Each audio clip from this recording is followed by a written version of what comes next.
Vamos lá. Olá, pessoal. Boa noite. Oi, Mais um pessoal. CX Now. Hoje eu tenho o prazer de receber o Fábio. Vocês vão ver que de vez em quando eu vou chamar de Fabinho, porque eu já chamo ele de Fabinho direto. Mas o Fábio ele é CEO da Quest. A Quest é uma consultoria de métricas de experiência do cliente. Mas ao invés de eu ficar falando quem é o Fábio e o que é a Quest, eu vou pedir, Fabinho, por favor, se apresente. Conte um pouquinho para a gente da sua carreira profissional como economista e agora trabalhando com uma consultoria de métricas de CX, e conta um pouco da Quest também, para que todo mundo que está assistindo possa aprender um pouco mais. Legal. Obrigado primeiro pelo convite, Cláudia. Que eu também chamo de Claudinha, então Vai temos essa tentando. intimidade. E minha carreira, eu vou falar um pouco da Quest misturado com a minha carreira, porque essas coisas se confundem, né? Eu sou economista, eu trabalhava no mercado financeiro, onde trabalhar com a experiência do consumidor. Então, vocês vão ver nos meus discursos que o viés econômico está sempre presente, né? Essa visão um pouco mais cartesiana do mundo. E em 2009 surgiu a oportunidade de eu trabalhar na Quest, né? Que ainda era nessa época uma empresa de tecnologia. A Quest, para quem não sabe, hoje é uma consultoria focada em métricas de CX, mas a gente teve vários milestones de disrupção no mercado, né? De pesquisa e de experiência do consumidor. O primeiro foi lançar, né, a primeira plataforma de profissional de pesquisa online do Brasil, e talvez a primeira do mundo, a gente não sabe dizer, né, porque o mundo é muito grande, mas do Brasil, com certeza foi a primeira. Eu entrei quando a gente teve uma nova disrupção na Quest, que foi trazer o conceito de pesquisa transacional para o Brasil. Isso a gente começou a fazer em 2009. Você vê que hoje é uma coisa que bomba muito, né, a gente fazer e ver pesquisa transacional em grandes empresas, mas a gente já faz isso aí há mais de 10 anos. A Quest também foi co-participante, eu sou sócio, né, e outros sócios nossos são coautores da Vortex, então foi mais uma que o Guilherme já participou aí O Gui esteve aqui, exatamente. o Gui teve aí, então a gente também tem participação na Vortex. E esse ano, especialmente, mesmo com o Covid aí, a gente está lançando uma nova tecnologia chamada Live Survey, que é basicamente aumentar o engajamento, né, e a experiência humana de responder pesquisa através de vídeo. Então, é você utilizar a humanização que a pesquisa face-to-face tem, né, que a gente perdeu com a digitalização da experiência online, e, ao mesmo tempo, aproveitando a escalabilidade da pesquisa online, né? Que é uma coisa que o face-to-face não traz. Então, a gente consegue aliar essas duas coisas e criar uma experiência completamente nova para coletar a voz do cliente. Então, é isso que eu falaria que é a Quest hoje. A gente trabalha com métricas de CX como um todo, NPS, Vortex, satisfação, metodologia de decisão do consumidor, Conjoint, MaxDiff, enfim. Não estamos aqui para vender a empresa, mas é só para vocês entenderem um pouco.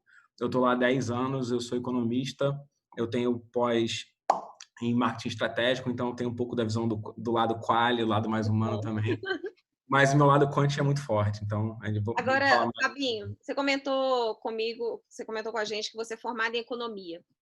Conta Uhum. pra gente, porque eu acho que a gente já teve vários profissionais aqui participando do CXDAO que eles trouxeram uma perspectiva do momento das empresas agora com o Covid e tudo mais, mas nunca por uma perspectiva da economia, né? E aí eu acho que seria interessante se você pudesse trazer pra gente quais são as suas percepções como economista em Sim. relação a esse momento que as empresas estão passando agora.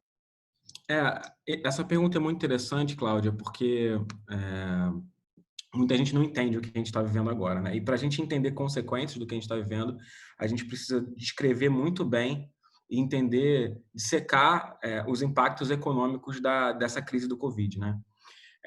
A gente tem três principais impactos, tá? Dois desses impactos aconteceriam na economia independente da quarentena ou do lockdown, tá? Que é a crise de demanda e a crise de confiança. A prova empírica disso é que antes da gente ter o primeiro caso do Covid no Brasil, a gente já estava sofrendo disso. Então, o mercado em fevereiro, o dólar já tinha batido R$ 5 antes da gente ter o lockdown, e você já tinha a bolsa de valores caindo, você já tinha vários indícios de crise de confiança, mesmo sem a gente ter caso de Covid aqui no Brasil, porque o cenário internacional econômico já era um cenário de queda. Então, o mercado né? E uma coisa que é muito interessante sobre a economia que as pessoas não entendem é que a economia é a ciência que estuda as interações humanas, né? E uma das coisas que você aprende depois de ser economista é que tudo é baseado em expectativa. 100% da economia é baseada em expectativa. Então, se as expectativas são boas, as coisas boas se realizam, mas elas são ruins, as coisas ruins se realizam. E a gente não tem como fugir disso. Por isso que uma das coisas que eu tenho falado nesse momento de crise é a gente precisa ser realista, né? Mas ao mesmo tempo a gente precisa ser otimista. Se a gente ficar pessimista demais em investimentos, em inovação, se a gente tirar, por exemplo, o investimento em marketing que muitas empresas acabam cortando nesse momento de crise, com certeza o cenário de recuperação ele é muito pior no futuro, tá? Então, acabei divagando indo para um outro Não, caminho, mas estava ótimo. Eu só fiquei refletindo aqui porque eu achei que uma possível crise de crédito ela só viria depois da eleição do Trump, que ele iria segurar até, mas aí veio o Covid e entrou direto e talvez tenha antecipado. Mas eu achei que isso fosse para 2021, assim, final de 2020 e o ano de 2021 inteiro como uma crise de crédito, né? Que era o que os mas economistas estavam prevendo. mas qualquer crise econômica seria muito pequena perto do que a gente vai viver, né? É muito triste ter que falar isso, né? Eu acho que as pessoas Tanto não medo já tô... as pessoas não estão retratando o problema no tamanho do tamanho que ele é, porque eu acho que se a gente conseguisse retratar isso bem na televisão, eu acho que o pessimismo seria muito maior, né? Mas eu que entendo, nas primeiras semanas eu fiquei bem preocupado com relação a essa crise, porque o que a gente está vendo agora, do ponto de vista prático mesmo, estatístico, é um problema de minimização de morte, né? Por que minimização de morte? É como se você tivesse uma curva, tá? Se você não faz lockdown, o seu número de mortes sai muito alto. Aí se você faz lockdown, pensa que está indo ao longo do tempo, aí o seu número de mortes vai caindo, tá? Mas quanto mais tempo você faz lockdown, você tem uma outra curva que é crescente, que é o número de mortes em decorrência da economia, tá? E as pessoas estão... Isso não está em sintonia da cabeça das pessoas. As pessoas têm olhado o lado da economia só como se fosse mercado. Mas economia significa vida, né? Por que significa vida? Por exemplo, uma estatística simples para a gente entender, né? O Brasil tem, em média, 91 mil mortes de crianças até 5 anos só por problemas de saneamento básico. É assustador, mas é isso que acontece. Imagina o impacto de uma crise econômica onde você vai depreciar ainda mais a situação de pobreza das pessoas que já estão na favela. Então, a situação de saneamento, imunidade, as pessoas vão ficar imunossuprimidas, a alimentação fica muito pior, até acesso a deslocamento está restrito. E quando você pensa num cenário, talvez, de aumento de 10 milhões de desempregados, quantas pessoas agora vão passar por essa situação de saneamento mais baixo, né? E aí, quando você pensa na economia ainda mais a fundo, você pensa que a economia você tem que fazer um valuation dos próximos anos, né?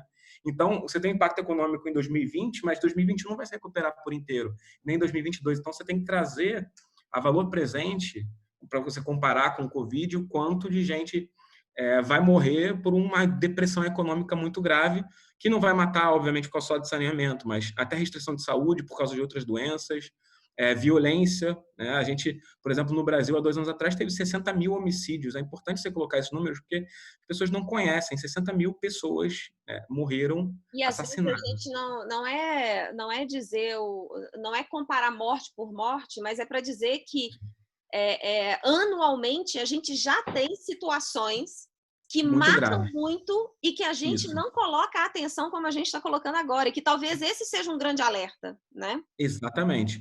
E que vão ser agravados. Então, por que eu falei que é um problema de minimizar mortes do ponto de vista estatístico? Ele é um problema lógico que tem muita gente. Estava vendo agora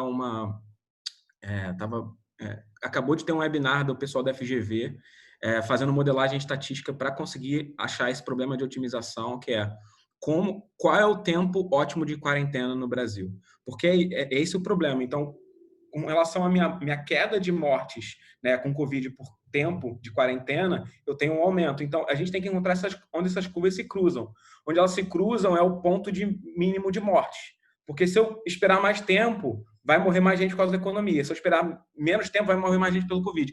Só que é muito difícil você criar um modelo para estimar isso. Você entendeu, Cláudio? Consegui Não, eu deixar claro? entendi, mas eles chegaram a alguma estimativa Eu não vi, estava acontecendo agora esse Não, também porque webinar. aqui está muito melhor, eu tenho certeza disso. Então depois você vai lá. Eu pedi para um amigo meu que trabalha com modelagem anotar e tentar me dar esses dados para eu poder dormir mais tranquilo. Mas, assim, minha estimativa é que não tem mais como durar muito, tá?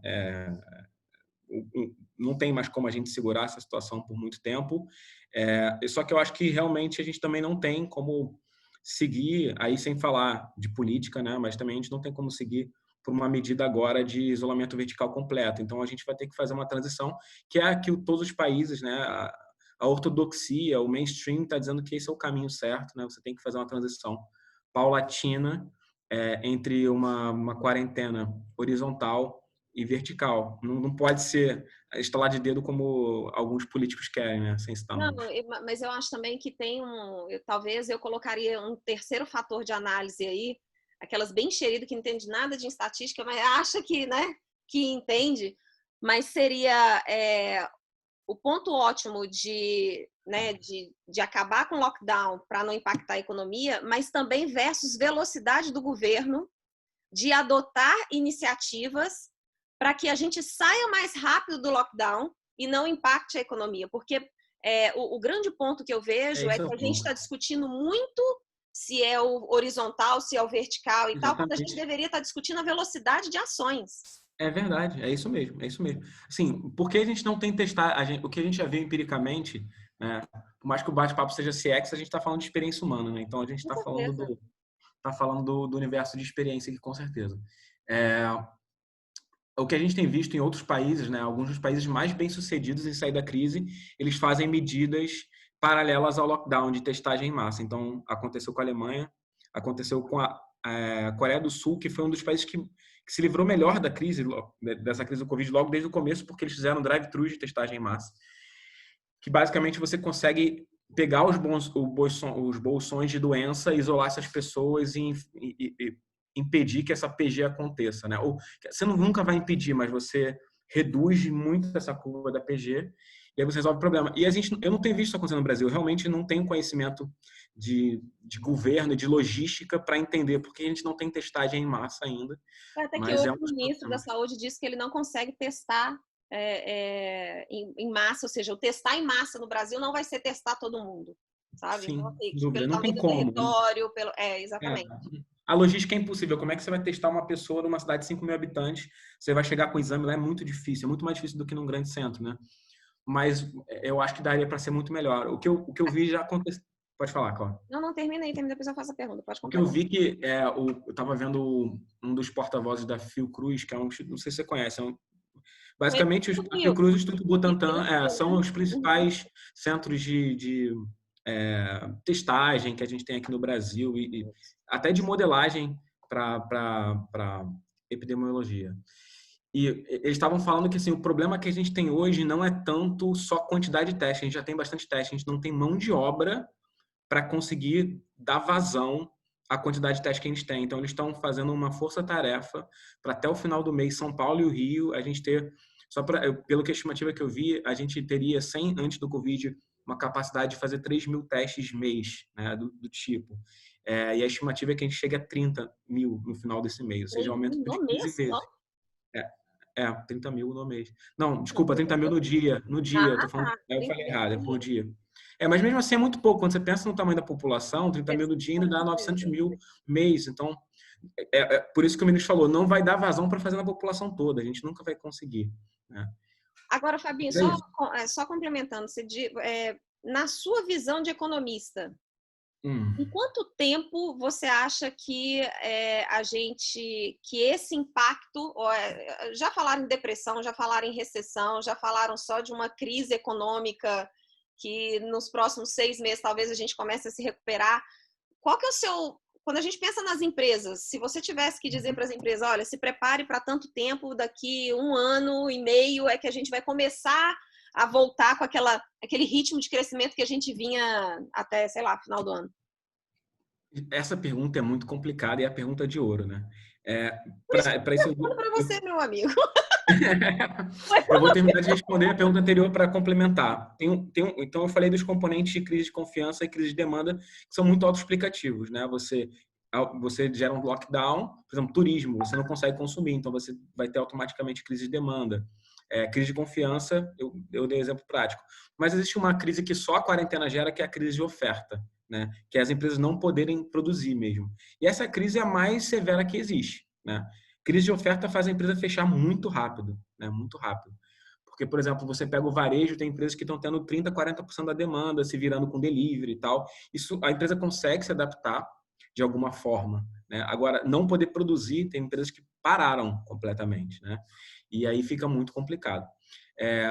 Por que eu estou colocando isso para responder sua pergunta? A crise de oferta, por mais que ela seja muito grave enquanto a gente está no lockdown, se a gente ficar com um lockdown curto, por exemplo, até o meio de maio, ela é muito rápido de ser recuperada, porque a gente não distribuiu capacidade produtiva. Então, as fábricas continuam lá, os profissionais continuam sabendo como se produz, a tecnologia não ficou obsoleta, não teve depreciação do capital. Então, a gente estala o dedo, bota todo mundo para trabalhar e rapidamente a produção sobe. Então, essa crise de oferta, ela tende a se dissipar muito rápido em até um semestre, né? Agora, a resposta da crise geral vai depender muito de cada país e como eles reagem ao Covid, né? As estimativas é que a gente vai ter ondas de Covid, né? Então, por exemplo, nos países envolvidos eles já estão se preparando para uma nova onda no inverno, que para eles é no final do ano. A Universidade de Harvard, eu não sei, só te interrompendo, não sei se você viu, semana passada ela divulgou um estudo dizendo que a estimativa deles é de que a gente fique com o Covid durante 2 anos e aconteça justamente isso que você está trazendo. São ondas que a gente vai ter ao longo de 2 anos de Covid. Ou seja, não é o lockdown que vai resolver o Covid, né? Ele não vai deixar o sistema de saúde sobrecarregar, mas não vai resolver o Covid. O lockdown ele é basicamente uma trégua logística. Ele é um tempo que o governo precisa para se preparar em termos de testagem, logística inclusive de testagem, e também para criar leitos de hospitais e outras coisas. Gente, vocês estão vendo meu filho chorando, tem um neném de 2 meses. Gente, novinho demais. Tá em não casa. tem problema, fica à vontade, não tem problema nenhum. Mas assim, faz parte, né? Live é isso mesmo. mesmo. Não tem problema nenhum. É a realidade da vida. Eu acho que é gostoso o chorinho de neném novinho, sabe? Assim, que acabou de nascer. É muito gostoso. Você acha porque não tem um aí do seu lado. Mas é aquele chorinho muito novinho, assim. Muito bom. Mas é bem fofinho mesmo. Ele odeia trocar de roupa, então ele saiu do banho agora. Quando coloca a roupa nele, ele fica muito bravo. Oh, meu Deus. Mas, enfim, onde é que eu parei? A previsão da economia, eu imagino que se a gente conseguir adaptar a nossa sociedade para entender que esses ciclos existem e que as empresas não vão ter que se adaptar a isso, né? E criar novos modelos para se adaptar a esses ciclos de Covid que vão acontecer nos próximos 2 anos, a gente consiga sair relativamente rápido da crise. Mas é uma incógnita, eu não sei se o mercado vai conseguir precificar isso bem, né? Eu não sei se o mercado vai conseguir precificar a mortalidade que vai acontecer em todos os países. Bem, e se não precificar, como eu falei, tudo baseado na expectativa. Se a expectativa continuar muito ruim, aí é realmente 2 anos de crise. Não dá para dizer que não vai ser uma depressão, tá? Por quê? Esse ano, o PIB do Brasil vai cair, acho que é o maior ponto dos últimos 120 anos, assim. Então, assim, maior que a crise de 29, a previsão do FMI é de 5,3%, que é muito maior do que a crise de 2009, muito maior do que essas últimas crises dos tigres asiáticos de 99. Fabinho, deixa eu explorar um pouquinho mais. Se deixar, eu viro à noite conversando e me acho a entendida, tá? E se não entendeu, eu finjo que eu estou entendendo aqui, vamos embora. Mas, conceitualmente, explica pra gente a diferença de recessão e depressão. Porque eu tenho visto que começou um discurso de crise, depois virou recessão e agora já está em depressão e comparando com outras épocas aí que a gente teve depressão. Recessão é quando você tem um período de não crescimento, tá? Ou de estabilidade da economia ou de leve queda. Isso é uma recessão, tá? A depressão é quando você tem uma queda drástica, repentina na economia que persiste. Pode persistir por, sei lá, 3 anos, né? Então, assim, período de recessão. A gente veio de um período de recessão pós-governo Dilma, né? A gente teve um crescimento de zero ou negativo durante um tempinho. Isso é um período de recessão, né? É um período onde você fica em instabilidade de crescimento, que é zero, ou muito baixo ou um pouco negativo. Isso é uma recessão.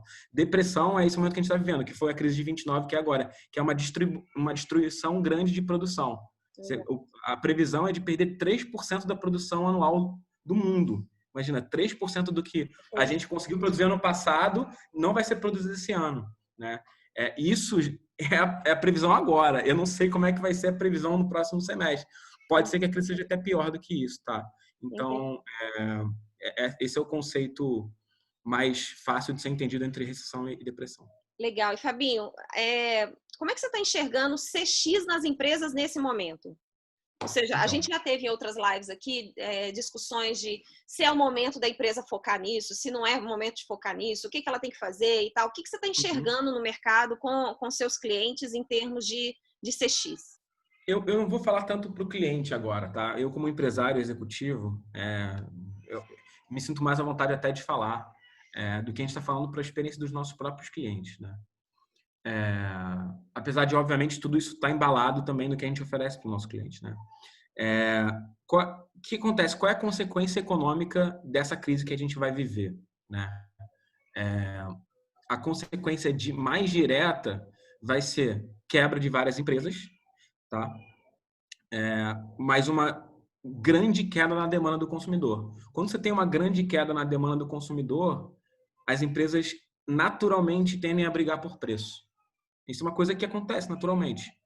Então, assim, se as empresas começarem agora, em termos de experiência e precificação, querendo entrar na briga por preço, o mercado todo sai perdendo.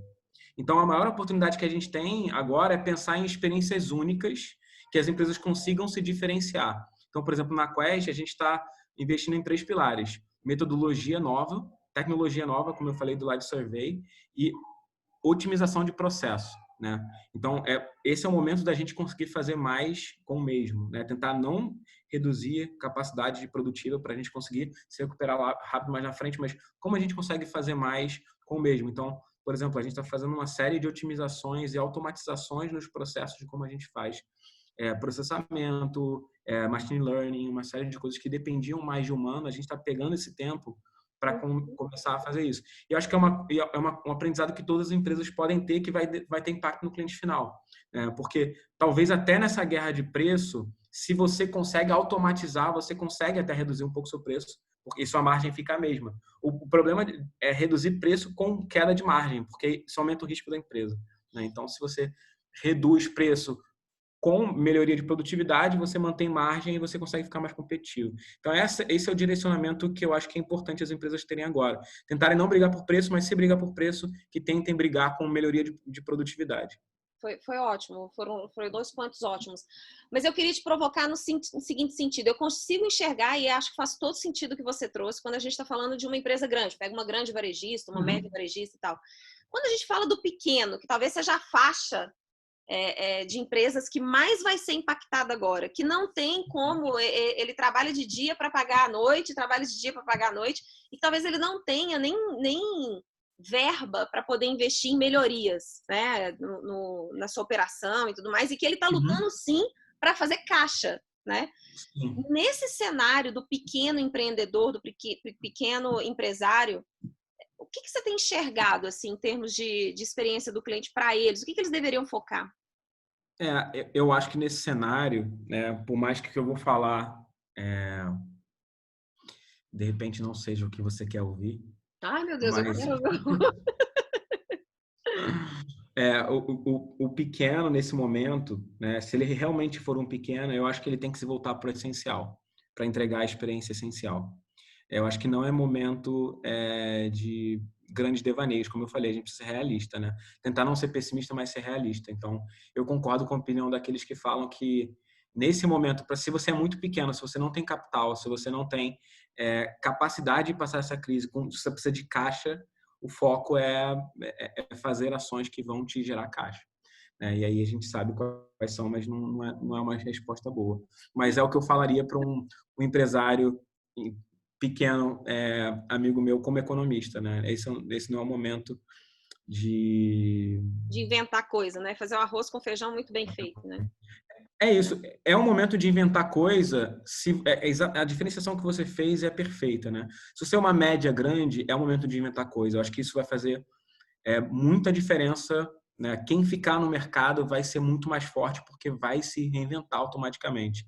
Mas como você falou, eu estou pensando naquele cara que, por exemplo, entrega comida, né? É muito mais difícil para esse cara se reinventar nesse momento. Porque como é que ele vai se reinventar? Você falou, para se reinventar você precisa de capital, né? Ou humano, você vai contratar um cozinheiro melhor para fazer uma comida melhor. Ou como é que você vai fazer isso nesse momento? Então, Uhum. não é o momento de fazer isso para esse cara, né? É o momento de sobreviver, né? E aí, por isso que é muito diferente o plano de ação, dependendo do tamanho da empresa. Para o grande, é o contrário. Se você fica no básico, vai vir um novo entrante que pensou diferente nesse momento, ele vai tomar metade do seu mercado.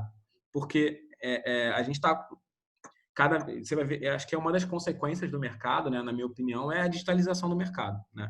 E no mercado cada vez mais digital, ele é cada vez naturalmente mais competitivo, porque todo mundo tem acesso a tudo, né? Você pensa na mudança, né, da economia das experiências que aconteceu nos últimos 100 anos. Quando você fala do mercado, por exemplo, de restaurante, farmácia, né? Como é que a pessoa sabe do seu restaurante? Né? Em geral, há 60 anos atrás, eram as pessoas que estavam no seu bairro, né? Ou que Recomendação. moravam próximo.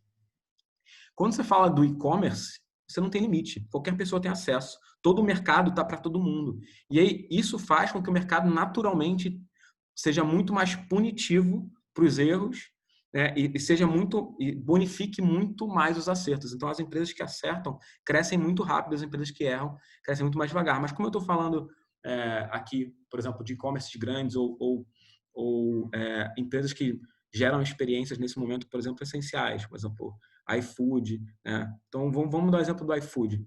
O iFood, nesse momento, com certeza valorizou muito, né? Quando eu falo valorizou, no sentido de valor para o dia a dia das pessoas, né? Tenho certeza que as pessoas agora estão dando muito mais valor para o iFood do que davam pós-crise do Covid. Mas vamos supor que Só eles fazer um errem muito. parêntese, o Rodrigo Tavares esteve aqui numa live e ele falou que saiu uma matéria de que até a gorjeta para os entregadores aumentou nesse É período. mesmo? É, Caramba! até a Então, gorjeta. faz sentido. Faz sentido, Faz todo né? sentido com o que você falou, todo sentido. No momento onde tudo reduz, imagina, a gorjeta do entregador está aumentando, porque Exatamente. realmente tem muito valor o que ele está fazendo, né? Porque é um serviço que nesse momento é essencial. Se não fossem os entregadores, eu não comeria, nem minha mulher, porque a gente não cozinha e a gente ficaria maluco. Então, eu dou muito valor a isso.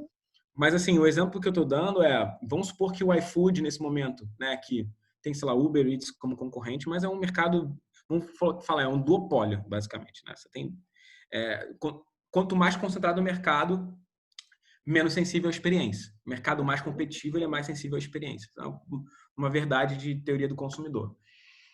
Mas, nesse momento específico, como as pessoas estão dando muito valor, vamos supor que entre um novo entrante dando uma experiência muito melhor que o iFood. Cara, esse cara vai ganhar valor em 2 meses, o que ele demoraria 2 anos para ganhar. Exatamente. Então, é justamente isso que eu estou dizendo, né?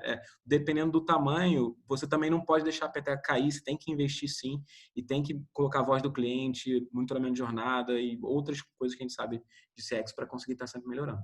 Agora, Fabinho, conectando ainda, então você está dizendo, olha, esse é um momento de olhar para a CX, de se reinventar, quando a gente está falando de uma empresa grande, mas é se reinventar aliado ou de acordo com o perfil desse consumidor que está mudando e que teve um grande impacto.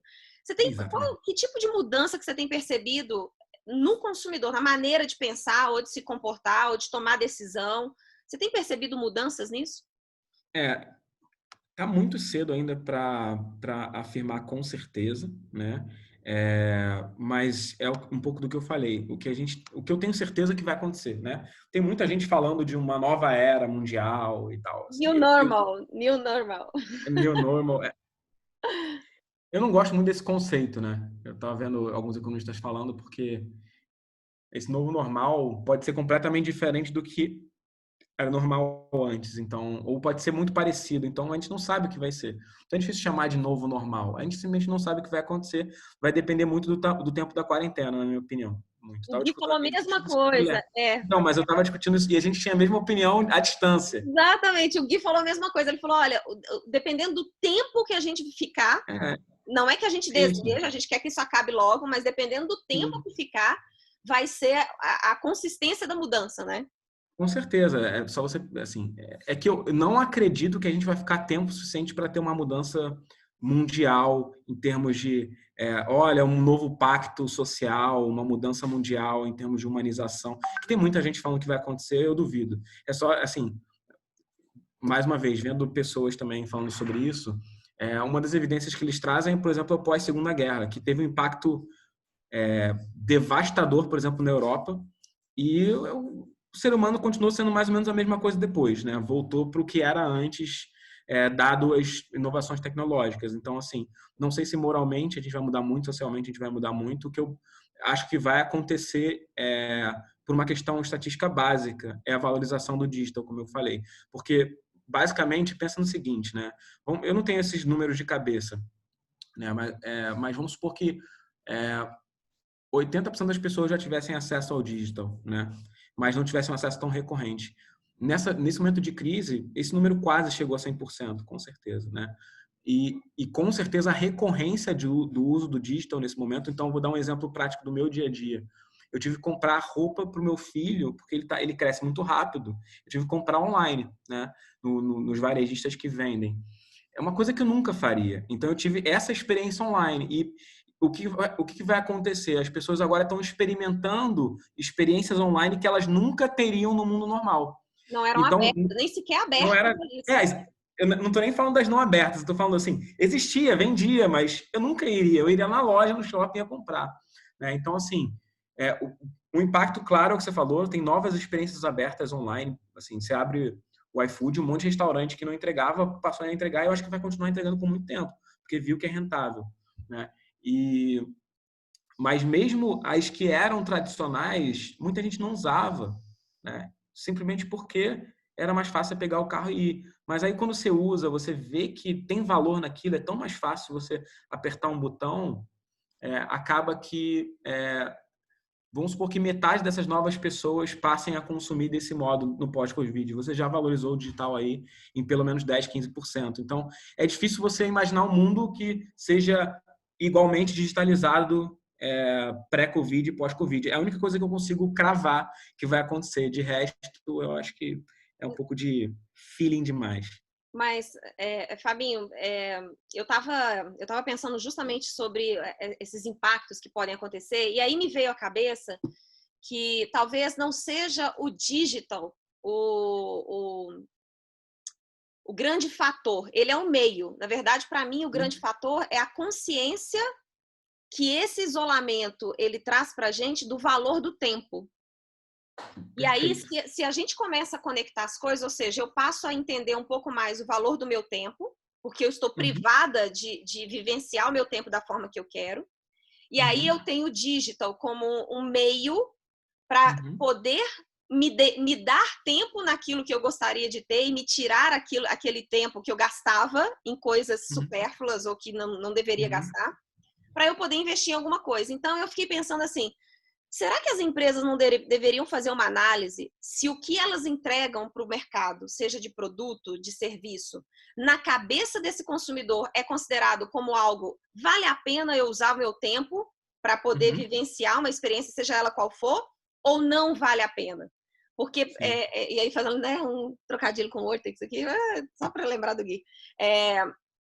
Porque se eu estou no mercado, se eu sou fabricante de algum produto ou serviço, que na cabeça do meu cliente ele não quer perder mais tempo para poder ir na loja, comprar e tal, porque não faz sentido para ele, a urgência do digital para esse mercado, ela é muito maior do que para outros, onde talvez o cliente até tope, tem o digital, mas eu até topo ir lá e vivenciar uma experiência, sabe? Tem dois pontos com relação ao que você falou. Fazendo um paralelo com o que eu falei da Segunda Guerra, eu não sei se essa mudança que a gente vai ter, por ser, por exemplo, se a gente ficar até, vamos colocar, meados de maio em quarentena, tá? São Paulo está até dia 11, né? Previsto, mais ou menos. E já, o Dória já falou, pelo que eu vi, que vai começar a abrir aos poucos. Vai Então, flexibilizar um pouco mais, então vai começar a abrir.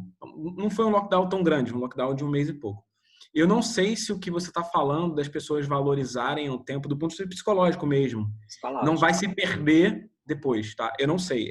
Essa é a minha dúvida. Eu não sei se o que vai ficar no digital é simplesmente a parte cognitiva da coisa, onde eu simplesmente tive uma experiência que foi boa e é o que você falou, salvou tempo. Mas e aí pode ser, porque eu tenho é porque depois as pessoas vão voltar a ter tempo, né? Vai abrir a quarentena, as pessoas vão voltar a ter tempo. Então, eu não sei é, se o digital vai ser só por uma questão cognitiva ou se a gente vai permanecer com esse ponto que você está falando, que eu concordo atualmente, mas eu não sei se a gente tende a voltar para o dia antes, sabe? Quando você... Eu penso muito num paralelo com mentalidade, por exemplo, de academia. Quando você vai todo dia, tá ótimo. Aí você começa a faltar, você esquece que é bom e para de fazer. Por Por isso que que eu eu tô não vou falando nem isso? no primeiro dia. Eu já faço a Então, inscrição e eu já não vou no primeiro dia, porque aí eu não passo por isso. quer dizer, quando as regras do jogo mudam, muitas vezes a gente muda, a gente clica a nossa cabeça e esquece completamente. Um outro ponto que eu queria falar sobre isso, que eu acho que é bem interessante, é sobre essa demanda reprimida, essa repressão de contato que a gente vai ter.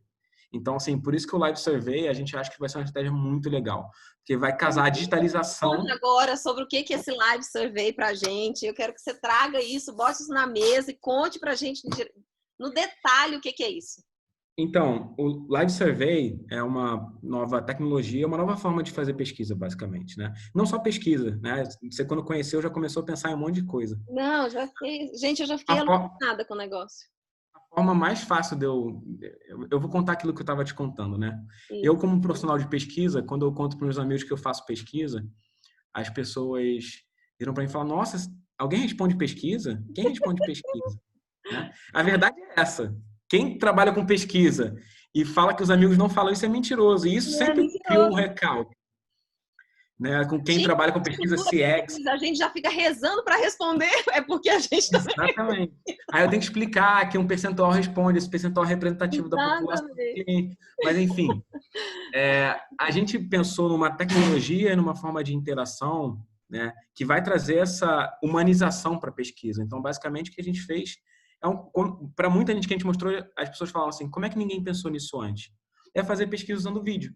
Então, por exemplo, poderia estar você Muito aqui legal. fazendo essa entrevista agora que você está fazendo comigo, gravada em vídeo, interagindo de uma forma humana. Com isso, as empresas podem colocar 3 tipos de agentes, né, para entrevistar. Você pode usar uma referência da sua empresa. Então, por exemplo, o Tony Ramos pode ser a pessoa que vai entrevistar para a Friboi. E aí você traz para a empresa um ganho de branding muito grande, como a gente estava falando, é um novo ponto de contato, vira um É novo momento da fantástico, experiência. gente. Hoje eu conheci, é fantástico.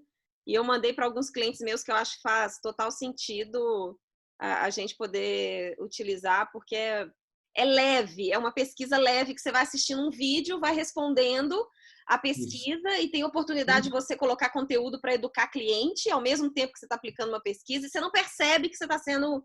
Tem a pesquisa ali que você vai respondendo, né, Fabinho?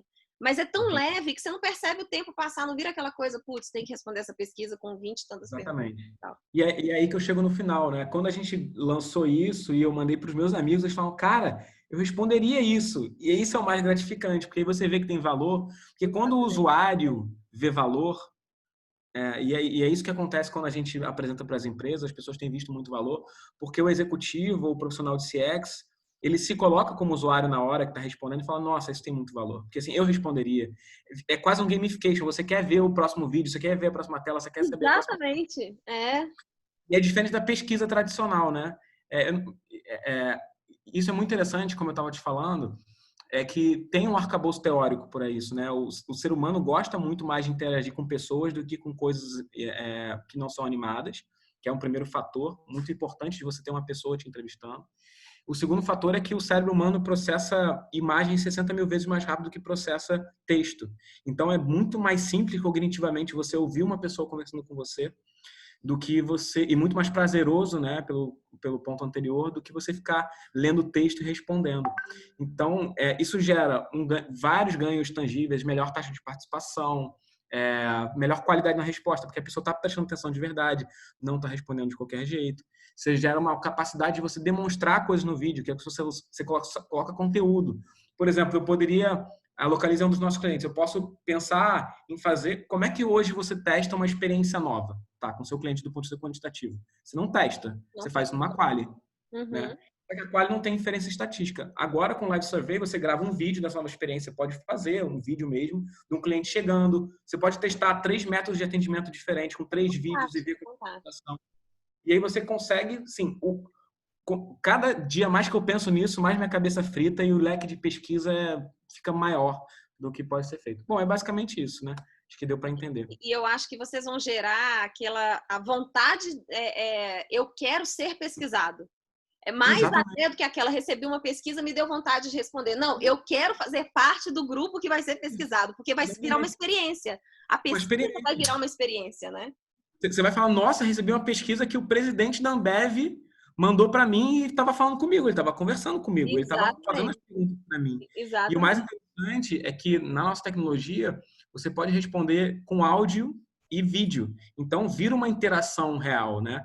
Você pode gravar vídeo e texto, né? Áudio. Você está falando da troca, né? O texto não estou nem falando que é o básico, né? Mas assim, o diferente é você ter a experiência também de vídeo e áudio para resposta.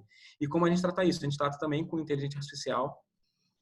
Hoje em dia já tem algoritmos que conseguem ler, inclusive, o fundo da onde você está, sentimento, consegue pegar se você está triste, se você está com ódio, se você está feliz, né? Se você está com nojo. Pelas linhas do rosto ou pela íris? Não, pelas linhas do rosto, pela sua expressão facial. Porque é muito característico de cada sentimento, dos 6 sentimentos primordiais, as linhas faciais. Então, o algoritmo consegue ler bem o que você está sentindo. Isso gera uma riqueza absurda para um verbatim, que antigamente era um textinho. Você tem agora um insight em vídeo, que você tem a pessoa falando, você tem entonação de voz, e você também tem as expressões faciais que você pode usar de aprofundamento. Então, assim, é só ganho. Isso explica por que Apple, Google, Facebook começaram a comprar várias startups de leitura facial e estão investindo horrores, porque a probabilidade de você acertar é muito maior quando você faz essa leitura facial. Tem uma empresa que eu não vou saber falar o nome, porque é da China, né? De armas. A gente fala muito disso no nosso curso, que quando você entra na loja, ela faz a leitura facial e ela traduz a probabilidade de uso daquela arma que você vai comprar. Caramba! Se o resultado der que você está mal intencionado para usar aquela arma, automaticamente, porque lá é tudo muito controlado, a polícia é acionada e ela te monitora. Automaticamente. Lá na China, eles têm uma política de privacidade muito diferente do que no Brasil. Né? Zero, né? Zero, não tem. Zero. Eu não quis dizer zero, mas é isso, né? Lá eles fazem esse tipo de coisa, eles têm câmeras de monitoramento espalhado pela cidade, olhando você o tempo todo. Fabinho, eles estão dando feedback simultâneo para o professor nas escolas, porque eles colocam nas salas câmeras de leituras faciais, ela consegue dizer para o professor se o aluno está gostando da aula ou não. Caramba! Ao mesmo tempo, de criança ainda, hein? Não para quieto. Mas, assim, isso é uma coisa muito interessante que você está falando, que tem muito a ver com uma metodologia que a gente está lançando, que esse ano é só novidade, que é a diferenciação entre o consciente, o inconsciente, o emocional e o racional da decisão do consumidor. Meu Deus do céu, essa live vai ter que durar umas 2 horas, gente. Conta aí, Fabinho. Porque o que acontece é que primeiro, né, um problema que acontece no mercado de VOC, né, de voz do cliente, para quem não sabe. As pessoas focam muito no KPI. Então, as pessoas falam de NPS, falam de Vortex, enfim. O Vortex é uma metodologia completa. Né? Mas quando estou falando de NPS, de CES, de CSAT, enfim, são só KPIs. Quando a discussão deveria ser muito mais o que eu faço com isso e quais são os drivers que mudam esses indicadores, né? E a gente olhou para o mercado e viu assim, cara, ninguém está olhando o lado emocional dos consumidores. Ninguém sabe as emoções que drivam as decisões, ninguém sabe quantos por cento da decisão daquele mercado é emocional e racional, ninguém sabe quanto é consciente e inconsciente, e a gente criou uma metodologia para testar tudo isso, para poder dizer quanto é racional e emocional, para dizer quais são os fatores racionais que motivam a decisão de compra, como você conscientiza cada um desses, que é uma coisa muito interessante. Então, vou explicar um pouquinho de como funciona. Você tem atributos, né? Você pode perguntar para a pessoa. Quando a pessoa responde atributos, então se eu perguntasse, por exemplo, na sua experiência, já falando do iFood aqui, vamos falar do iFood. Eu posso perguntar, por exemplo... iFood, né? Eu preciso te dizer que eu amo o iFood, é totalmente consciente. Todo mundo que está assistindo a live aqui sabe da minha paixão pelo iFood. anda me abandonando, manda mensagem mais para mim, eu tô meio sentida com isso, mas eu continuo amando o iFood. Eu amo bastante também. Ele é o meu melhor amigo ultimamente. É, e a fatura do cartão de crédito, o banco agradece, porque ele é basicamente quase tudo que eu gasto dinheiro. Vamos falar sobre o iFood. Você vai dar uma nota, sei lá, de NPS, satisfação geral, tá? Depois, o que as empresas fazem, né, que a metodologia tradicional faz, você vai dar um principal motivo para a nota. O que é esse principal motivo e ninguém nunca pontuou o que ele significa?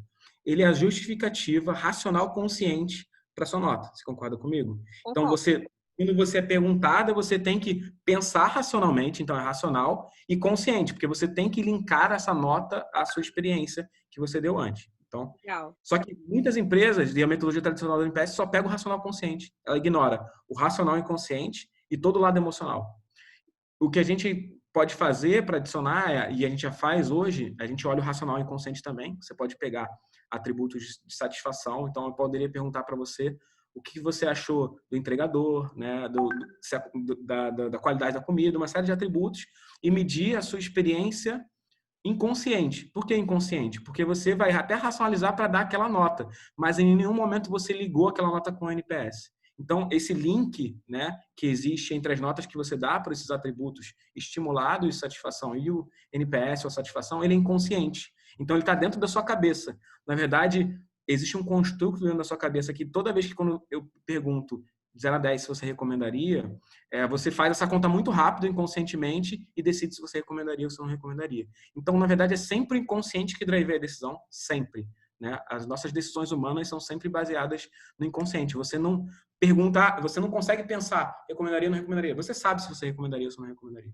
É puramente inconsciente. Agora, E aí, Fabinho, eu não sei se eu entendi direito, mas eu acho que você consegue me responder um ponto que eu sempre trago. Eu não sou fã de pesquisa de satisfação, e todo mundo sabe, porque para mim ela tira um retrato. E agora você explicando, eu já estou revendo algumas coisas, porque se tiver esse lado emocional inconsciente, porque para mim a pesquisa de satisfação ela sempre é daquele momento. Se eu disser que pelo fato de eu ter respondido que eu estava satisfeita, significa que aquela experiência é ideal, eu posso cometer um erro. Eu estou satisfeito com o que aconteceu naquele momento. Dizer que aquela é a experiência ideal que eu teria para mim, eu não posso dizer, porque o Gui usa muito, né, o exemplo da Toys R Us, da BlackBerry e tal, que quebraram com índices de satisfação altíssimos. Mas é porque naqueles momentos que o cliente vivenciava, estava ok, mas não quer dizer que aquela era a experiência que ele diria que seria ideal para ele sempre vivenciar. Só que aí, na hora que você traz esse ponto de trazer o inconsciente, o emocional para essa análise da satisfação, ela quebra o meu argumento. não, mas veja bem, o que você está falando é do KPI, né? O que o pessoal da Vortex fala muito e tem razão satisfação é só um dos pontos, né, da decisão de vale a pena do consumidor, basicamente, né? E aí você pode ter um consumidor que está satisfeito, mas ele está decidindo não consumir mais daquela empresa, né? E esse é o principal ponto. Então, ter um bom KPI, ele é muito importante, né? Mas, se você faz uma boa pesquisa de satisfação, você já vai ter muito insight e coisa muito relevante para sua empresa, tá? Então, existe, obviamente, um ganho metodológico de você ter um indicador de vale a pena do que você ter um indicador de recomendação ou ter um indicador de satisfação. Mas o que eu estou falando aqui é como a gente explica esse indicador, né? E o que eu estou querendo dizer basicamente, a decisão de vale a pena, e o pessoal da Vortex fala muito isso, né? A decisão de vale a pena ou a decisão de recomendação são decisões puramente inconscientes. Então, o framework é o seguinte: você decide inconscientemente, com base na razão e na emoção, se você recomendaria se a empresa vale a pena ou não vale a pena. Depois, você busca motivos conscientes, o que na psicologia se chama de racionalização, tá? De como você explica aquilo para os outros, tá? Mas se você for ver na sua vida, tem um monte de coisa que você não sabe porque você faz, e você busca um motivo consciente para falar para os outros porque você faz. Que é isso que o verbatim capta, entendeu? Então, o que a gente quer é pegar essa parte inconsciente através de atributos que a gente vai medir de emoção, né? As principais emoções, e atributos que vão ser construídos de empresa para empresa. Então, é diferente da Vortex, que a Vortex é uma metodologia padrão, nesse caso é um framework de análise padrão, que precisa ser customizável de empresa a empresa. Os sentimentos são diferentes de empresa a empresa, né? Por exemplo, para uma empresa, a segurança pode fazer muito mais sentido do que para outra. Para outra, identificação com a marca, se gostar ou amar a marca, faz sentido para todos, né? Mas pode ter um peso muito maior. Então, tem adaptações na metodologia e a gente sempre vai pegar o que o cliente fala consciente, que é o verbatim espontâneo. tanto no racional quanto no emocional. E por que isso é importante? Legal. Porque aí você tem o potencial de viralização. Porque se você sabe que o principal ponto inconsciente que drive a decisão do cara é o A, e que o principal ponto que ele conscientiza, ou seja, a racionalização dele para dizer, eu recomendo por isso, ou vale a pena por isso, é o A, gente, esse ponto daqui, ele é muito mais importante do que se você tem um ponto B, que ele é muito importante no inconsciente, mas ninguém fala sobre ele. Né? Então, ele dificilmente vai viralizar, dificilmente vai ser aquele boom que a sua empresa vai ter por causa desse ponto. Porque as pessoas podem até decidir recomendar mais, mas ninguém vai recomendar por isso. Então, você tem que pegar o que faz o cara decidir e você tem que pegar o que faz ele falar que decidiu. Né? E aí, tanto no racional quanto no emocional. E a cereja do bolo, que deixa tudo muito mais interessante, é a gente conseguir atrelar e juntar esse lado racional com o emocional e conseguir criar os links para cada motivador racional, qual é a emoção que isso gera. E aí isso levanta o nível da análise, porque você, para plano de ação, entender, por exemplo, que o iFood para você, qualidade na entrega, por exemplo, está muito ligado à velocidade e velocidade está muito ligado a, sei lá, engajamento, amar a marca e alguma coisa, pode dar um plano de ação completamente diferente do que velocidade está ligado à segurança ou algum outro sentimento. Então, a gente vai ter que entender exatamente qual o sentimento que aquela experiência racional gera e como a gente pode explorar isso em comunicação, em plano de ação, em novas jornadas, né, do consumidor. Enfim, o potencial é infinito. Muito legal. A gente está, nesse momento, testando essa metodologia. Né? Fantástico. Fabinho, eu tenho uma pergunta aqui da Flávia Letícia Soares. Ela pergunta: o que sugere para pesquisas de experiência de alunos de ensino superior, mesmo com a sobrecarga de estudos e informações que tem recebido no momento? Ela é da FAI, Centro Universidade de Curitiba. Obrigada, viu, Flávia? Ou seja, ela quer saber qual que é o melhor tipo de pesquisa para medir a experiência do aluno nesse momento que eles estão com sobrecarga de estudo, de informação e tudo mais. Acho que é porque com medo de enviesar, sei lá, não sei. O ponto, né, que a gente tem falado nesse momento, talvez seja um momento, eu não sei se vou conseguir responder exatamente a pergunta dela, mas eu acho que é um momento da gente tentar seguir para multicanalidade. O que significa ser multicanal? Você tentar cercar o seu consumidor de todas as formas possíveis de colher o feedback. Isso tem ganhos metodológicos, estatísticos. Você consegue pegar mais gente diferente na sua amostra, mas você também consegue maximizar nesse momento que o percentual de pesquisa cai para muita gente. Então, eu acho que o que ela está dizendo eu faço pesquisa, ela deve fazer pesquisa hoje. Provavelmente o percentual dela deve ter caído. Eu não sei se é exatamente isso. Flávia, hoje comenta para a gente, por favor, que aí o Fabinho consegue complementar mais. Mais específico, mas se o percentual caiu, que é uma coisa possível, né?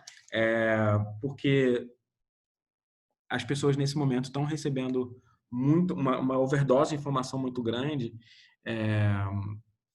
É possível que você tente, eu faço pesquisa via e-mail. Tenta colocar em paralelo uma pesquisa SMS, WhatsApp, e-mail, de repente CAT, para você cercar esse consumidor de outras formas, tentando, obviamente, não ser ofensivo, que é uma coisa muito importante nesse momento também, para a voz do cliente, né? Não ser inadequado. Então, se você está fazendo uma pesquisa transacional, nunca vai soar inadequado, mas ou se você está fazendo uma pesquisa para entender, por exemplo, que é uma coisa que acontece muito. Eu quero saber como está o impacto para os meus alunos no Covid, como é que eles estão, qual a expectativa deles. Enfim, você pode fazer pesquisa com seus clientes, é uma coisa que a gente tem discutido muito sobre isso. Se eu entendi a pergunta, a resposta é essa, tá? Ela não complementou aqui ainda, não, mas se ela complementar, eu te falo. O Maércio está sempre com a gente aqui, né, Maércio? Toda live ele está aqui participando, mandando pergunta. Ele pergunta assim, ó: você acredita que a humanização e solidariedade das empresas seja tão relevante quanto a experiência do cliente em si? Porque eu acredito que ele está perguntando isso porque a gente está vendo muitas marcas investindo em humanização, em solidariedade, né? E qual o impacto do cliente nessa experiência? Eu acho que é exatamente esse ponto. Eu acho que uma das formas de você gerar experiência mesmo à distância, né? Na verdade, gerar branding de alguma forma, criar uma identidade para sua marca diferente do que você tem hoje, é investir em humanização. Porque talvez seja uma das únicas formas bem vistas de você explorar branding e explorar mercado atualmente, né? Fica muito mal visto, né? Só você vê pelos anúncios que estão na televisão.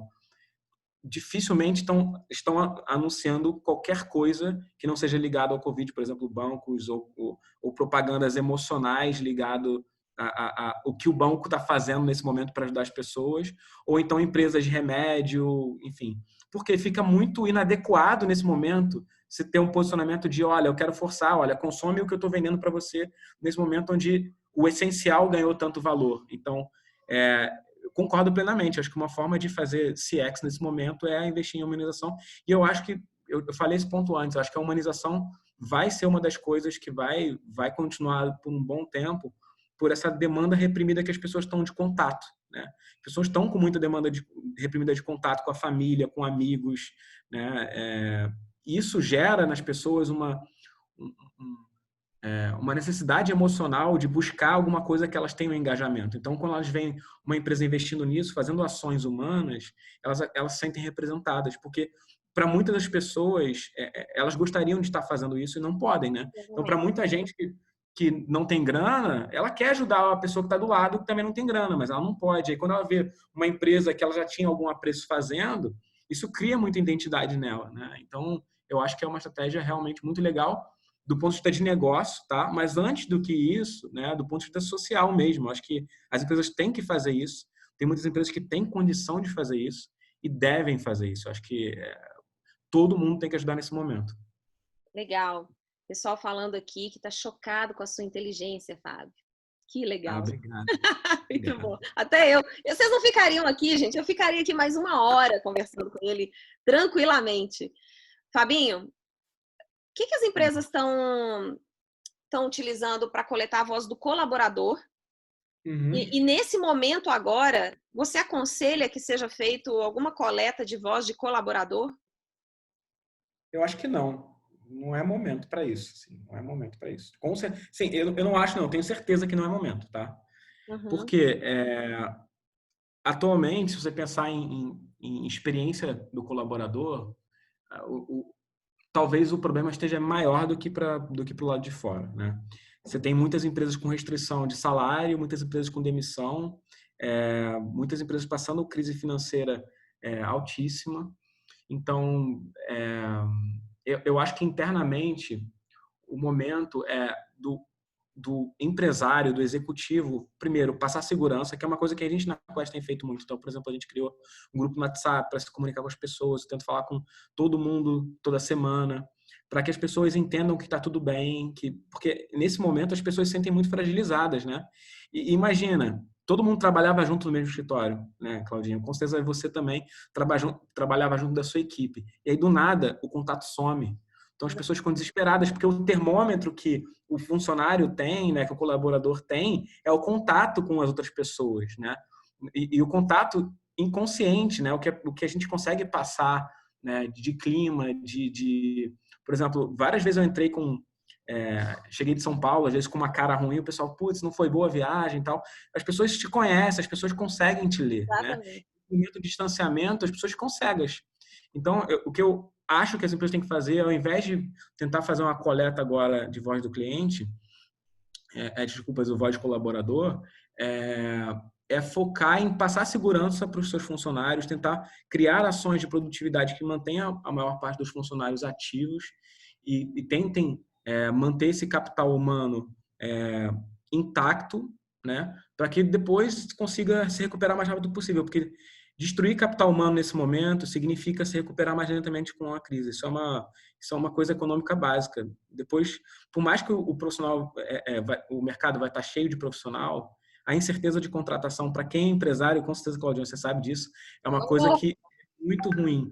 Então, é muito mais fácil você manter suas pessoas, tentar criar um plano de ação para conseguir se manter vivo com as mesmas pessoas, do que você fazer demissão. Então, é o que eu poderia falar aí com relação eu acho que é uma questão de trazer tranquilidade, mas gerar consciência de que é uma hora da gente apertar e evitar custos desnecessários e tal, para manter o quadro, porque isso passa e na hora que passar a gente vai estar muito mais forte, inclusive em termos de eficiência operacional, né?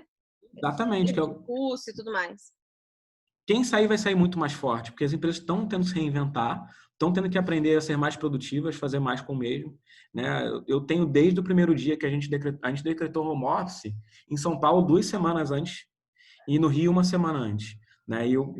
Quando eu falei para todo mundo foi isso. Falei, cara, a palavra é produtividade. Né? Ficar em casa não pode ser estar de férias, isso é uma coisa óbvia, mas a gente tem que tentar agora, nesse momento, principalmente ser muito produtivo. Né? Conseguir entregar melhor do que a gente já entregava para o nosso cliente, porque isso vai fazer muita diferença para a sobrevivência. Né? E, Fabi, Graças a você Deus, tem reparado queda de produtividade ou aumento? Porque aqui a gente não tinha home office como política aqui. Eu não sinto queda de produtividade, não sinto queda de produtividade. E a gente vai voltar com uma política de home office implantada. Sim. Bom, eu sou suspeito para falar porque a gente já tinha home office. Então, em São Paulo, as pessoas já ficavam 2 dias pelo menos home office. No Rio, tinha algumas pessoas que já faziam 2 dias de home office. É uma coisa que a gente já tinha cultura de fazer. Então, para a gente não foi uma transição muito brusca. A gente estava acostumado. É muito brusco você não ter contato nenhum com a pessoa. Eu me sinto cego às vezes, né? Porque é o que eu falei, esse contato humano para mim é muito rico, eu gosto muito desse contato. Mas em termos de produtividade, algumas equipes produziram até mais em termos de produtividade, deu resultado. Assim, se eu fosse falar na média, eu acho que a produtividade até aumentou. Né? Uhum. Mas tem muitos componentes que explicam esse aumento de produtividade. Também não dá para dizer que é exatamente home office, né? É porque é crise, as pessoas estão com muito medo, então as pessoas vão correr mais atrás mesmo. Então, você tem uma série de componentes que geram esse pacote de produtividade nesse momento. O home office por si só, para a gente, ele sempre foi uma ferramenta muito boa, porque a nossa empresa ela é muito focada em entregáveis tangíveis, como a própria Flow. Né? Então, assim, você tem que entregar um desenho de jornada. Tem que entregar o desenho de jornada. Então, não tem como, sabe, o prazo é tal. Se estiver pronto naquele prazo, está sendo produtivo. Você sabe qual é o prazo médio que demanda para fazer. Então, é um tipo de mercado que é mais fácil você fazer isso, né? Mas você sabe, Agora, e eu faço uma confissão aqui, que eu tinha hoje eu enxergo assim, né, que é um preconceito em relação ao home office para consultoria. Porque eu achava que todo mundo tá aqui, discutir, já levantar e ali, tinha um ganho nisso. E, na verdade, isso é uma ilusão. Eu cheguei, caiu a ficha, e eu falei, mesmo meu time falando várias vezes que era uma ilusão, e hoje eu assino embaixo falando, eu estava iludida. Eu ainda acho que o contato físico, né? Minha experiência, eu trabalho muito com comercial, acho que para algumas coisas o contato físico é insubstituível, né? Para olho no olho, leitura corporal e uma série de outras coisas, você tá na mesma sala do que a pessoa e trabalhar junto, eu acho que é melhor ainda. Mas eu acho que o home office é uma opção muito viável, mesmo para meetings, né? Eu acho que para trabalho no dia a dia, eu acho que a produtividade é muito parecida. Para grandes reuniões, você tem alguma perda, eu acho que existe alguma perda, porque você não consegue ver o todo, né? Então pensa em você como um líder de uma reunião. Você não consegue ver o todo, você não consegue olhar para as pessoas, não consegue entender tantos times. Tem muita gente que não fala porque é a distância. Então acho que tem alguma perda, mas eu não acho que é a ponto de ser vetado. A gente sempre fez meeting online, então é uma coisa que funciona bem. Muito bom.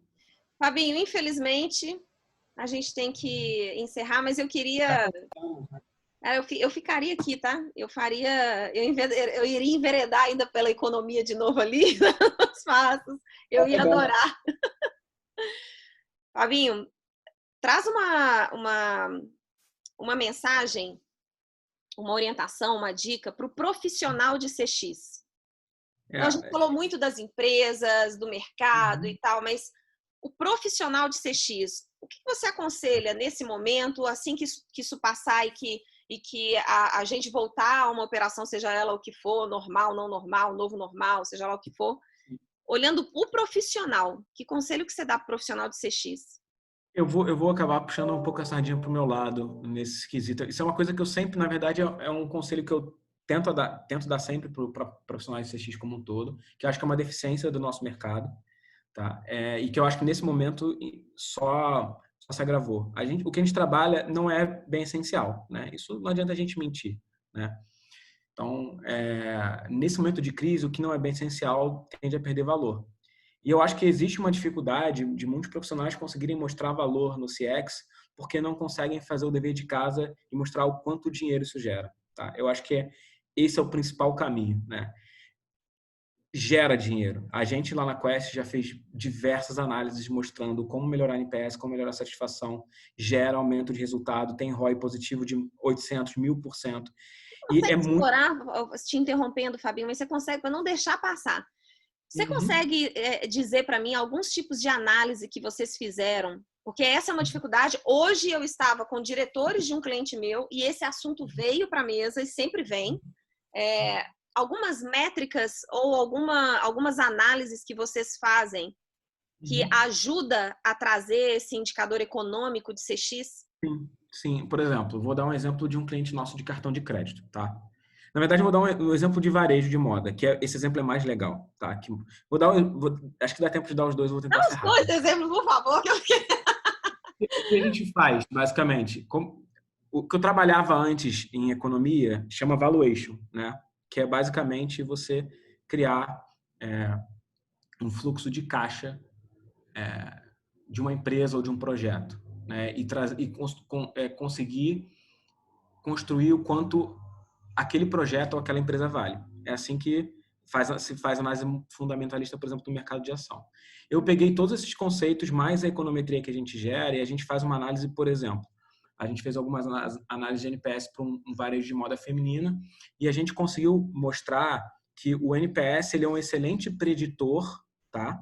Das pessoas voltarem na loja, mas ele não é um bom preditor do ticket médio de quantas mulheres vão gastar dentro da loja. O que isso significa? Ele é bom para levar a mulher na porta da sua loja, mas você precisa de um outro KPI, que no caso deles era satisfação com atendimento, que explicava muito melhor o quanto a mulher ia gastar. Então, um bom atendimento explicava o gasto médio dela, mas o NPS, a recomendação, explicava melhor o quanto ela ia na loja.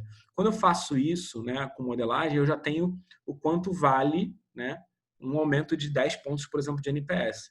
O que eu consigo fazer eu como consultoria, né, óbvio, com um projeto junto com o meu cliente, quantos pontos de NPS a gente conseguiu melhorar. Então, por exemplo, eu tenho um case que é aberto, eu posso falar disso da Editora Abril, que a gente melhorou o NPS deles em 25 pontos, né? A gente duplicou o NPS deles. E com essa duplicada de NPS, se eu sei o quanto vale e eu sei o quanto eu melhorei, eu consigo valorar e juntar isso e transformar isso em dinheiro. Então, assim, com aquele NPS anterior, o meu valor era de tanto, com o NPS novo, meu valor era de tanto, eu faço projeções para os próximos anos, trago o valor presente, eu consigo construir o quanto vale. Por exemplo, no caso da Editora Abril, foi um aumento de 55 milhões de reais de receita com um aumento de NPS.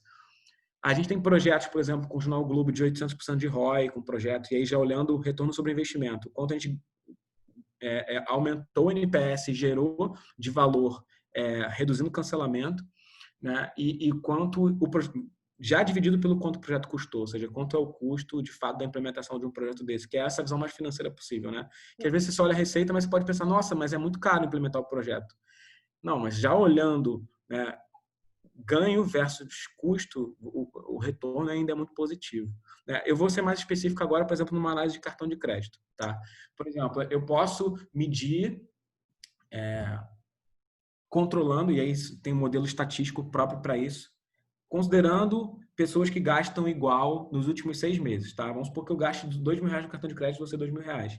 O quanto um promotor acelerou o gasto nos próximos 6 meses e o quanto um detrator acelerou. Eu vejo que um promotor, por exemplo, subiu o gasto para 1.300 e um detrator subiu o gasto para 1.100, por exemplo, 1.200. Então, eu consigo mostrar qual é o gap de você ter um promotor e o quanto o gasto acelera. E por que isso é importante? Né? Muitas empresas fazem contas de padaria simples, só falam assim, quanto um promotor gasta, quanto um detrator gasta. Isso está errado, porque você não está controlando, por exemplo, se as pessoas gastam igual. Então, como existe o que a gente chama em estatística de endogeneidade, que existe uma relação entre promotores que gastam mais, mas quem gasta mais tende a ser mais promotor. Você precisa controlar estatisticamente isso, para que você gere o impacto real da experiência, para que você consiga fazer isso que eu estou te falando. Só volta para mim. Eu já estou com 2 perguntas, não fiz, e agora já vou colocar outra que tá uma zona aqui na minha cabeça. Mas você falou uma frase que quem é promotor e gasta mais tende a ser mais Não, promotor. Foi isso que você porque falou? Repete a o que frase para mim, acontece por favor. a endogeneidade é aquele efeito. Quem é promotor, existe um efeito, né? Pensa numa equação, o que gera o quê?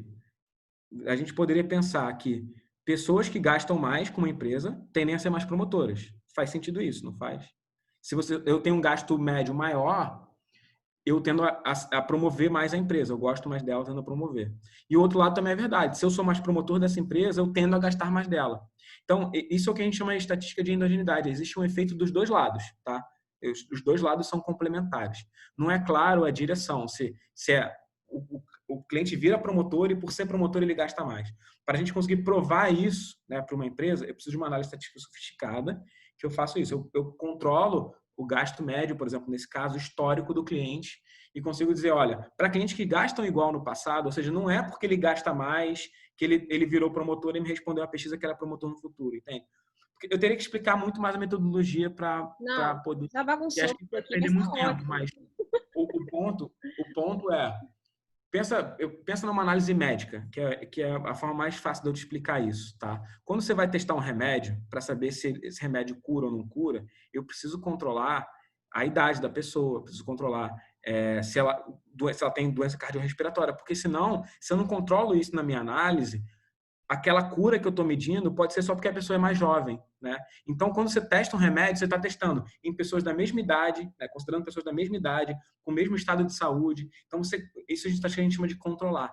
Então, você coloca uma série de bases para você garantir que aquele resultado que você teve de cura, e nesse caso, de incremento de receita, ele de fato vem, no caso do remédio, da substância que você está dando, e no nosso caso, vem de ser promotor. Então, isso a gente consegue fazer e a maior parte das empresas no mercado, quer dizer, eu diria que quase todas não fazem. Agora, quando você começou a fazer a explicação, você disse que o NPS ele ajuda a pessoa a ir para sua loja, a mulher ir na loja, Uhum. mas um dos indicadores seria satisfação, é que faria ela continuar comprando, alguma coisa assim. Não é uma satisfação geral, é satisfação com o atendimento da vendedora. Com atendimento. Então, Eu posso dizer, então, se eu for atrelar essa sua fala a um funil de vendas, eu posso dizer que o NPS ele aumenta a boca do funil, mas exatamente. indicadores de vivência de experiência é que aumentam a taxa de fechamento? Não é exatamente a taxa de fechamento, mas vamos supor que você tem um bom vendedor, tá? E o bom vendedor consiga vender um projeto muito maior porque ele vende muito mais valor. E um cara que é vendedor ruim, ele não consegue vender um projeto grande porque ele não consegue vender valor no que você tem. Então você entra numa loja, pensa você mulher, tem aquela vendedora que te mostra um monte de produto, tem muita paciência, te coloca lá para provar tudo, fala, olha, isso aqui é sua cara. A tendência de você fazer uma compra muito maior de você ter uma compra com ticket médio muito alto é muito maior do que você entrar lá. Você entrou lá porque você é promotora, tá? Mas você entrou na loja, falou assim, eu quero ver essa peça. A vendedora, tudo bem, ok. Só no teu pedido, te entregou o que você quer, a venda vai ser aquele ticket médio. Entende? E assim, no caso dessa loja especificamente, desse case que eu estou dando, era uma loja que vendia moda mais premium. Então, para eles, a satisfação estava atrelado à venda consultiva. Isso que eu estou falando, obviamente, não é verdade para o mercado. Estou dando um exemplo para Uhum, uma empresa, uhum. né? Então, o que em média acontece com relação ao NPS particularmente é que o NPS é um bom preditor de lealdade. Então, se o seu cliente continua sendo seu cliente ou ele deixa de ser seu cliente. Mas ele não é um bom preditor do quanto seu cliente vai gastar. Então, nessa análise que eu falei do cartão de crédito, Gostei disso, eu gostei muito disso. Minha cabeça tá. Mas eu gostei muito disso. já tá juntando com as coisas que você Tá, pode já usar. tô juntando com um monte de coisa aqui, vai ser muito Mas são bom. verdade. Muito obrigada. Para mim, assim, show de Quase bola. todas as análises que a gente fez, os resultados foram esses. Então, exemplo real de cartão de crédito. O NPS ele é um excelente preditor de cancelamento. Se o cara é detrator, por exemplo, ele tem 13 vezes mais chance de cancelar do que um promotor. Tá? Mas a diferença de ticket médio, do crescimento que eu falei do ticket médio, é de 12, 13% só, entre um Uhum. promotor e um detrator. Então, assim, ele não explica tão bem para o cartão de crédito se a pessoa vai gastar mais ou menos, mas ele explica muito bem a lealdade de se permanecer cliente. Muito parecido com o insight que eu dei para o varejo também. Então, ele explica muito bem a lealdade. Eu sou fã daquela loja, vou continuar comprando lá. Mas ele não explica bem o quanto a pessoa vai gastar. Porque isso acaba dependendo de muitos outros fatores. Muitos outros fatores. E é aí que eu falo que eu acho que é um problema, né, na minha cabeça de como as empresas concebem hoje voz do cliente.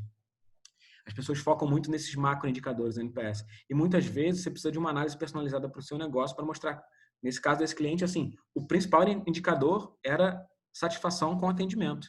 Porque a gente fez todas as análises que mostravam que a satisfação com atendimento era o mais importante. E sabe qual é o mais interessante? A gente fez uma análise que mostrou que o principal fator que explicava a satisfação com atendimento era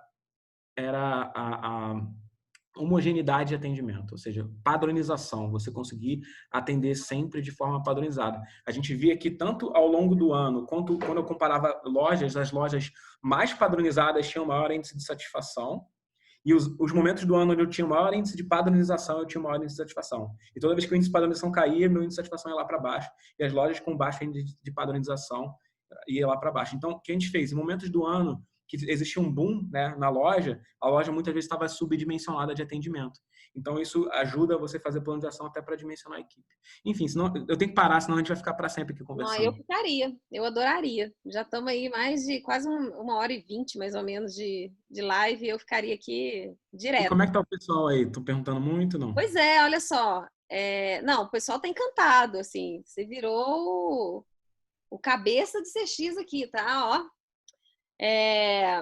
Já estão perguntando quando vai ser a nossa próxima conversa. Eu adoraria, gente. Eu ficaria conversando com o Fabinho aqui, ó, um tempão. E aí a Aline está trazendo. Tem uma loja do varejo de moda que teve um projeto específico para potencializar essa experiência de compra. Eles ajustaram desde a grade de colaboradores para ter mais colaboradores em períodos de pico de fluxo em loja para diminuir fila, até colocar botões no provador para troca de peças e consultora de moda para aumentar o ticket médio. Muito bom. Não, depois você vai ter que ver esse cheque aqui. Muito isso bom. que ela falou é muito interessante, porque se a empresa vende valor, né, na entrega consultiva de atendimento, o tempo que cada vendedora tem por cliente faz muita diferença. Não sei se o raciocínio é meio complicado, né? Mas a gente aprendeu isso a primeira vez quando a gente estava fazendo um projeto com a agência de viagem, né? Que a venda é muito consultiva de agência de viagem.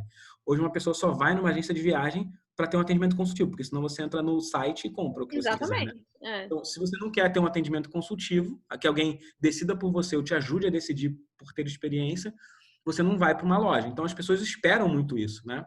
E o que a gente consegue ver é que se você ou seja, você tem muita gente na sua loja, você tem que atender muito rápido, a sua percepção de venda consultiva cai muito, porque você não consegue dar atenção para o cliente. É uma coisa simples de entender, né? E as empresas não se tocam. Assim, não, vamos deixar a loja lotada lá e a gente tá dando a mesma experiência. Não, você não tá dando a mesma experiência, porque fica corrido, e ser corrido faz com que a experiência fique pior, e aí a taxa de retorno do cliente é menor. Enfim, tem muita coisa para discutir com relação a isso. Muito bom.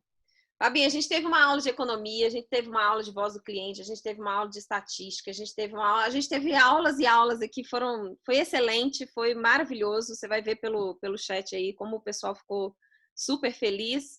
E eu te agradeço de novo por ter vindo e trazido tantos insights e tanto conhecimento que, assim como os outros que participaram, enriqueceu tanto. O CX Now está bem rico de conteúdo e fico muito feliz. Obrigado a você, Mariana, pelo convite. Estou sempre à disposição. Sabe que a gente é super parceiro, né? Isso, super parceira. A Quest sempre com a gente aqui. Desde o início, ó, desde antes de eu sair da John Deere para empreender, eu nem era empreendedora ainda.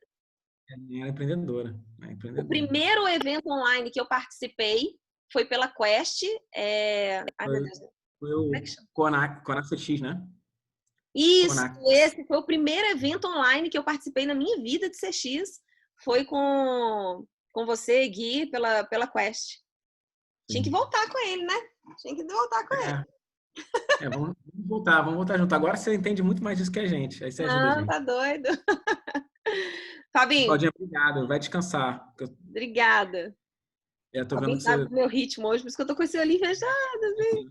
Eu tô com peninha de você, a gente conversou antes, eu já tô com peninha. Não, agora eu vou pegar minha filha de 4 patas que tá aqui e já vou descansar. Obrigada. Eu vi que ele tava latindo, muito fofo. Pessoal, muito obrigada. Essa semana tem CX Now. Obrigada, gente. Muito obrigada pro pessoal, agradecendo muito. E a gente se vê mais. Vou divulgar depois que a gente está esperando a confirmação de um convidado, mas essa semana ainda tem mais CX Now.